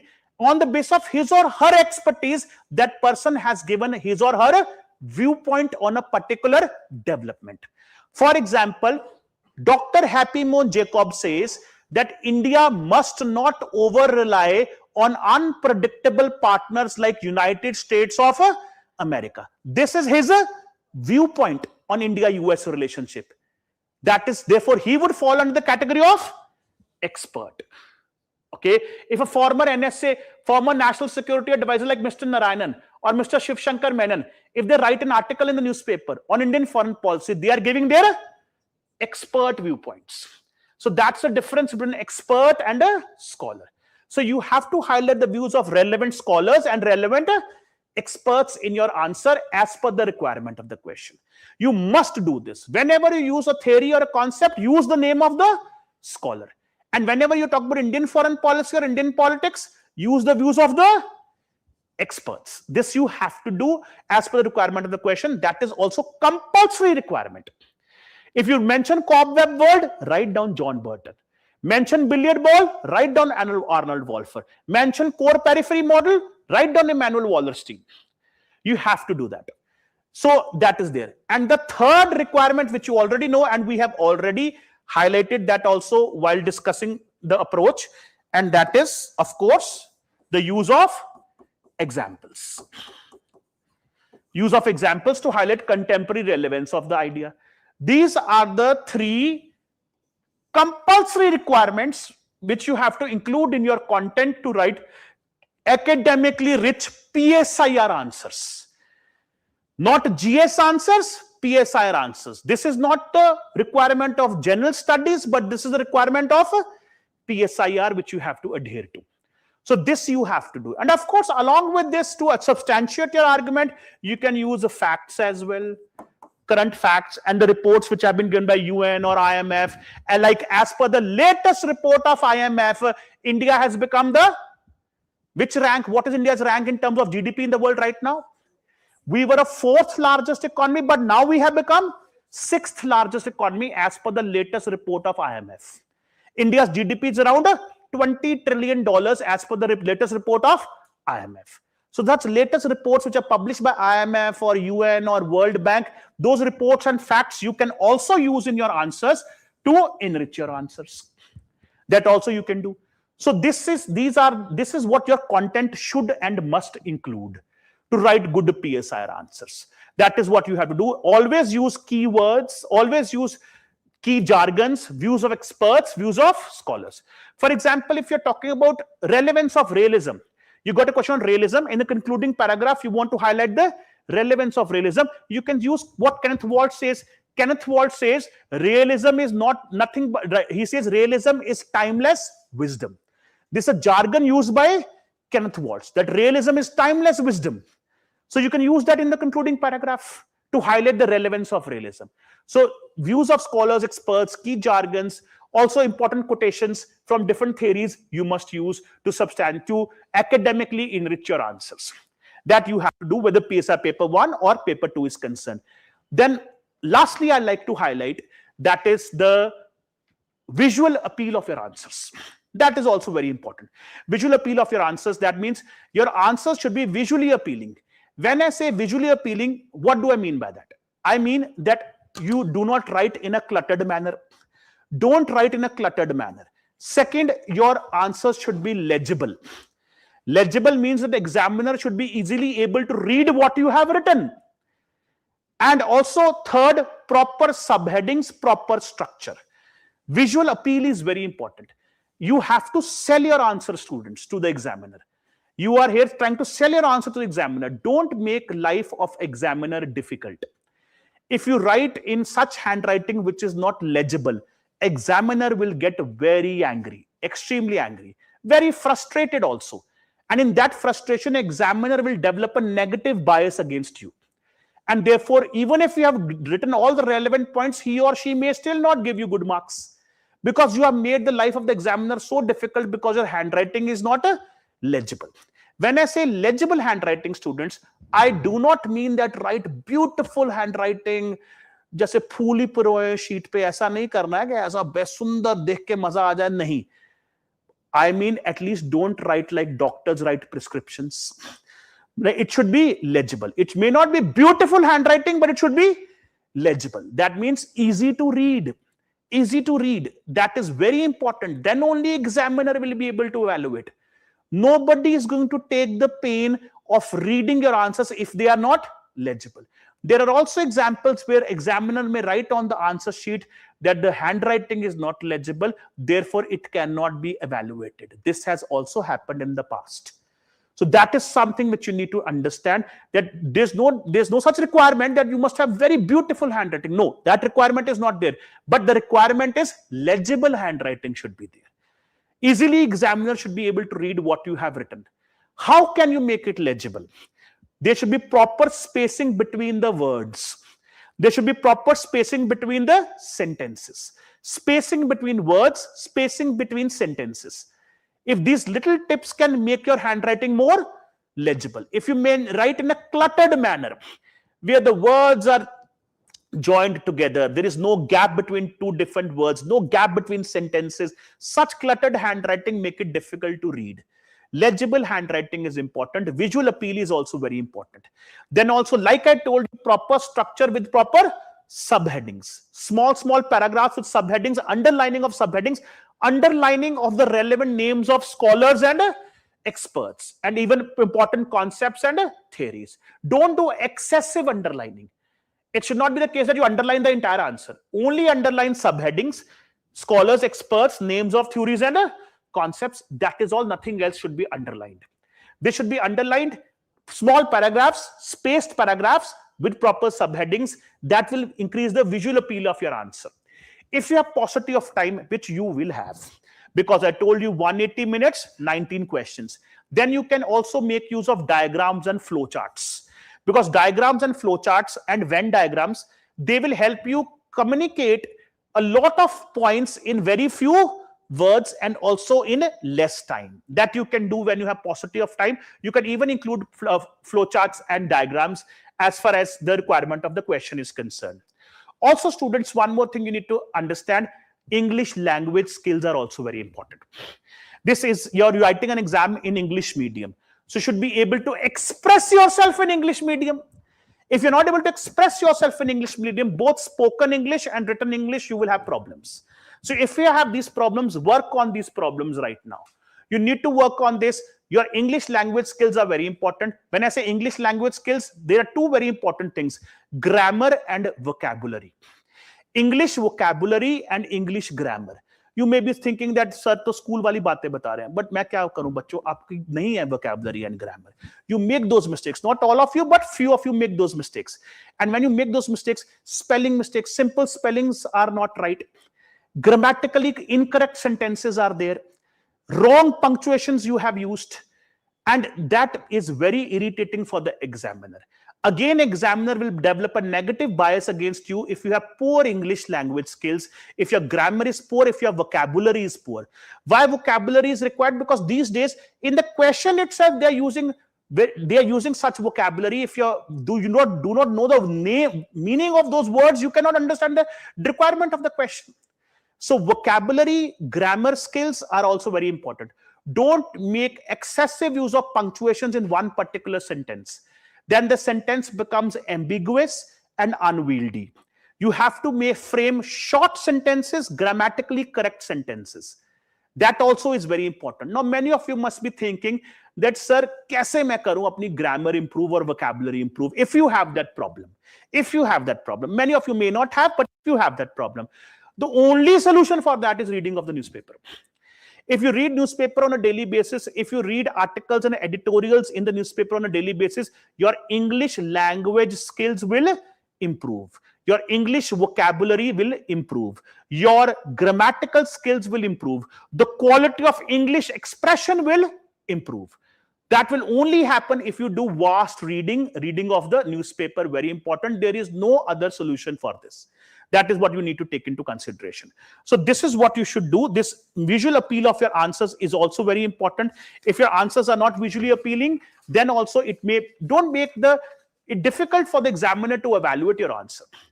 Make his task easy. And also, students, you write the most relevant points in the initial paragraphs itself. At times, this mistake students, they do. The most relevant argument is mentioned in the last paragraph, concluding paragraph. Nobody has the patience to wait for that. If, for example, if the question is on prescriptions of realism, and the 3 prescriptions of realism you have mentioned in the last paragraph, and the rest of the answer is about what is realism, and the prescriptions are mentioned in the last paragraph, whereas the question is on prescriptions of realism, examiner will get very irritated. You have to hit the nail on the head. Whatever has been asked, precisely write that in your initial paragraphs itself. Sell your answer, make it saleable. And if you do not do that, the most strong arguments, most relevant arguments should be highlighted in the initial paragraphs itself. Set the tone of the answer with that. And that will impress the examiner also. Also have out of the box thinking. What is out of the box thinking? Connect topics of paper 1 and paper 2, which rarely students are able to do. For example, I give example, idea of prismatic society or overdeveloped state is a topic of paper 2, which you can use in paper 1 while analyzing India's political system. The idea of political culture approach you can use, which is from paper 2, you can use in paper 1 while analyzing India's political system. Okay, you read Marx theory in your paper 1 also, which you can use in your paper 2 also. You read feminist theory, ideology in paper 1 also, which you can use in paper 2 as well. Interconnecting of the topics is also very important. That is what you need to do. And also, students, whenever specifically you're attempting a short note, when you're attempting questions on 10 marks, short notes, 150 words, then that is where excessive introduction is not required. Just start with a couple of sentences and hit the nail on the head and directly start adhering to the requirement of the question, because you have a word limit, 150 words only. So whenever you get a short note, you identify the keyword in the short note and you start writing about it. You should start by just defining the keyword itself and adhere to the requirement of the question. You have to write a lot of arguments. You have to mention a lot of points in minimum possible words. That also, how to summarize multiple points in minimum possible words is also a very specialized skill set, which you can only develop by doing more and more practice. I'll give you one example. If you go to page number 2 of your handout, I have given you this subheading, important aspects of a good short answer. So here I have given you a question. So a short note was asked in the exam. The question is that what are the core assumptions of idealism as an approach to study international relations? This question is given to you in the handout now. What are the core assumptions of idealism as an approach to study international relations? Now, in this particular question, what is the keyword, students? What is the keyword? What is the important theme here? Idealism, of course. So therefore, it's a short note, 150 words. You start with idealism itself. Your first paragraph, introductory paragraph, should be definition of idealism. What is idealism? Who coined the term idealism? The term idealism was coined by British historian E.H. Carr. British historian E.H. Carr had described liberals as idealists or utopians. He had criticized Woodrow Wilson for overlooking the true nature of international politics, that is power struggle. That is what you should mention in the introductory paragraph itself. In the introductory paragraph itself, highlight how the term idealism has emerged. Who coined the term idealism? Which are those scholars who played an important role in giving idealism? So that should be there in the first paragraph, first couple of sentences, and then write down following are the core assumptions of idealism, and then you start listing the assumptions. That is all. So you have to hit the nail on the head in the short note. In the short note, you don't have time to waste time and go beating around the bush talking about all IR theories. Question is on idealism. Start with defining idealism. Who gave the term idealism? How idealism emerged? And then the core assumptions. So that's the approach which you have to follow in short notes. Hit the nail on the head without wasting any particular time. So that's what you have to do. So all of these things you have to keep in mind while writing answers. Now, with respect to how to do this, that's what we will discuss in our PYQ lectures, which I will have with you. Sushant sir will also have PYQ discussions. We'll discuss previous year questions, like I discussed few of them today, and we will tell you how to do all of this. But these are the essential ingredients which should be included in the content of your PSIR answers. Then only your PSIR answers will become academically rich answers and different from GS answers. This is what you have. And you all know this. Don't do this mistake. Don't write GS-like answers in your optional paper. Expectation of GS is factual analysis. Expectation of optional is academic analysis. And this is how you do academic analysis. Clear to all of you? So this is what I wanted to clarify for all of you as far as answer writing tips are concerned in the first orientation lecture. Do you have any doubts? All of you have understood whatever we have discussed today in the class? All of you have understood? All the online students, all of you have understood whatever we have discussed? If you have any doubts, please ask queries.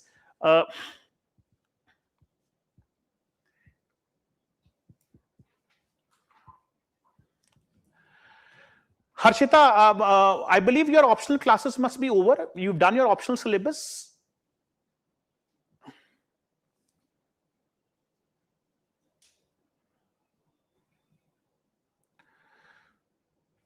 Then Harshita, this particular course will make sense. Okay, Harshita, if you're from S1 batch, then you need not be part of this particular course. All of this will be done in the foundation batch itself, and will help you there how to do this. Okay. And there you will be taken care of all these issues. Your answer writing and everything will be covered in that particular batch itself, and you will be exam ready by the time your optional course is over. Okay. Any more doubts? Ayush, I've already clarified your test. Your first test is on Monday. Every weekend you will have a test. This time the test is not on the weekend, but on Monday.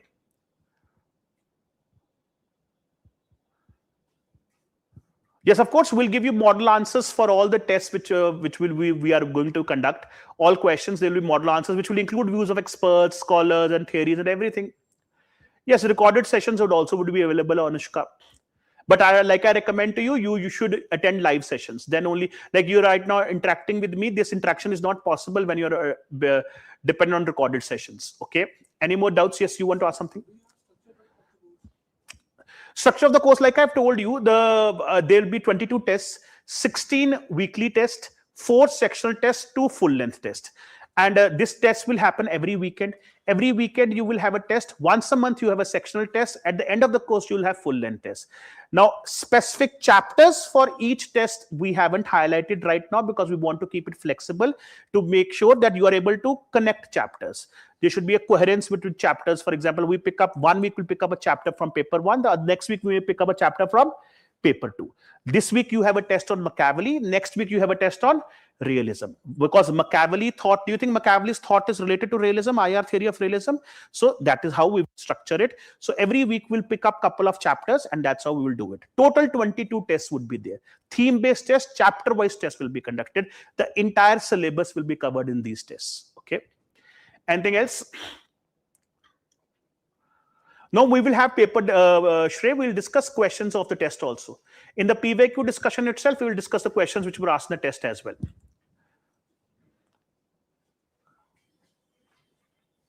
Handouts for model answers will be provided, and PYQ discussion. So when we do, we'll, if required, any handouts will be provided, Haridas, of course.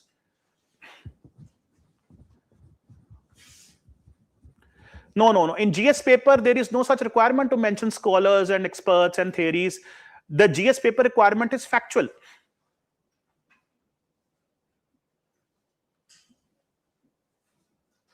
Next is in September. Next optional batch is coming up in September.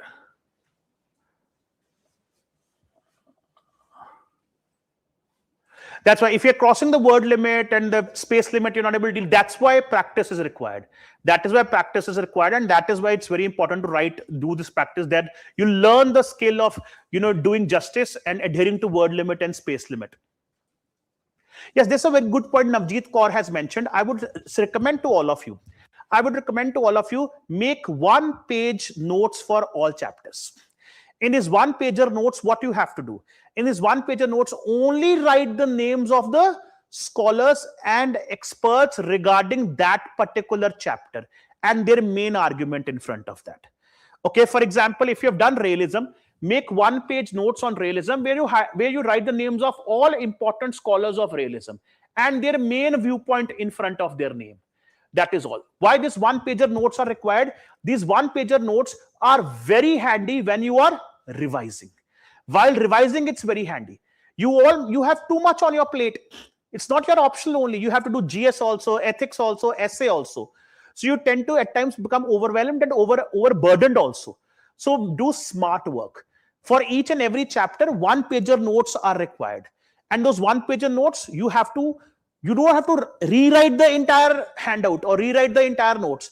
Only pointers, the key ideas and the names of the scholars. If you have notes on liberalism, what are most important scholars of liberalism and their key idea in front of them.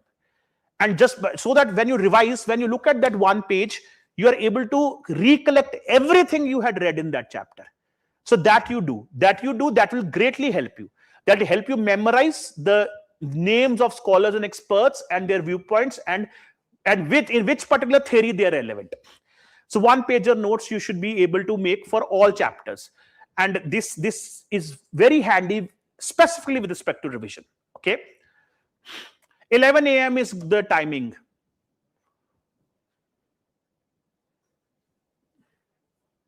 Somebody is asking, I have not been able to read the newspapers in the past. So no problem. For that, you can refer to monthly current affairs magazines.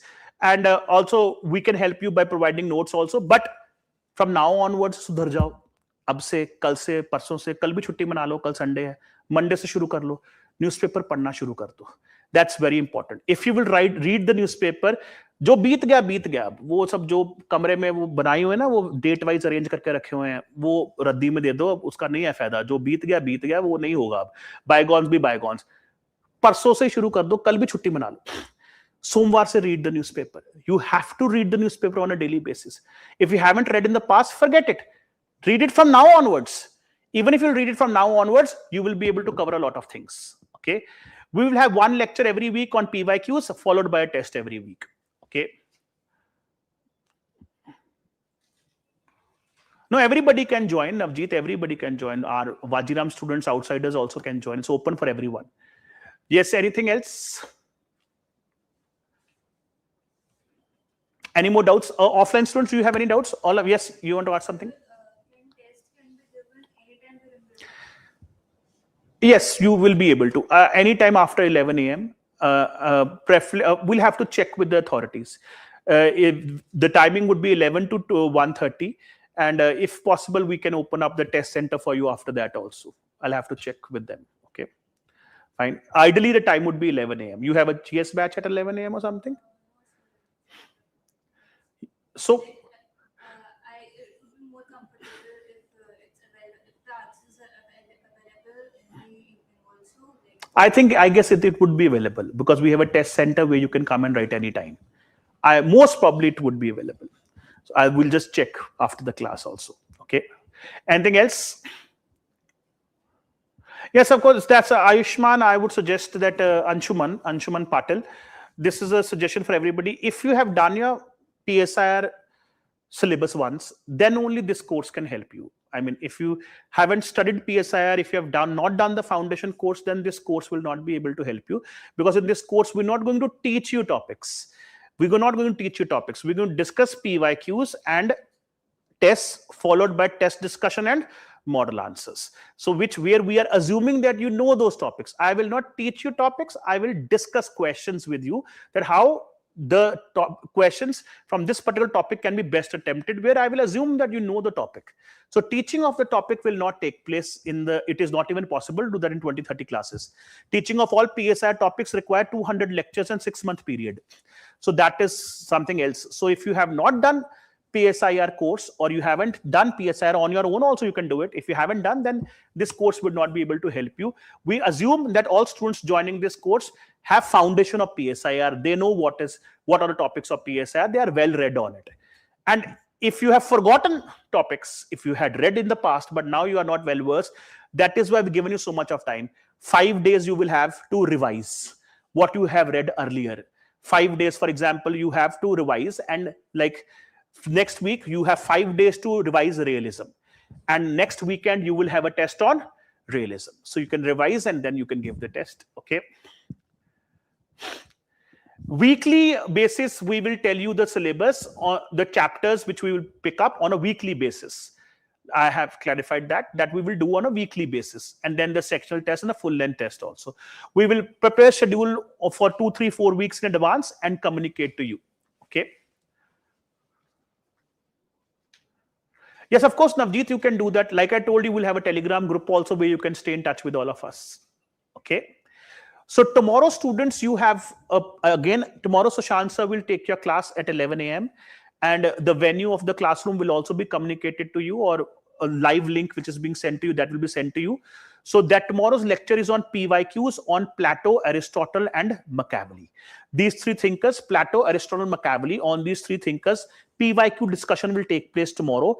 And day after, you have your first test on Plato, Aristotle, and Machiavelli. And like I told you, next weekend, you will have a lecture with me on PYQs related to realism. And then we will have test on realism also, a weekly test on realism. So this is the schedule for next 2 weeks. You stay ready for that. Anything else, students, you'd like to ask?